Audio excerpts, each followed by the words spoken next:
मैं ये कहना चाहती हूँ कि कल मेरे क्षेत्र सोलापूर में बहुत बड़े पैमाने में गारपीटचा पाऊस झाला आणि त्यामुळे खूप शेतीचं नुकसान झालं। त्यात द्राक्ष, डाळिंब, केळी, हरभरा, पेरू, कांदे, खरबूज आणि गुलाब ह्या शेतीचं नुकसान झालं।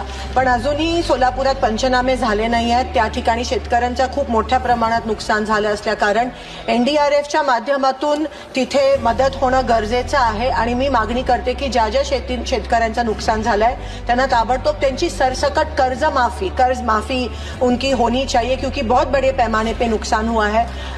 जैसा म्हणतात की दुष्काळात 13वां महीना, एक तर ह्या सगळ्या इनकी जो अनाज है, चाहे वो अनार हो चाहे वो प्याज हो, वो सब स्ट्रेट ऑफ हॉर्मुज के इम्पास के वजह से वहाँ पे अटक गए हैं।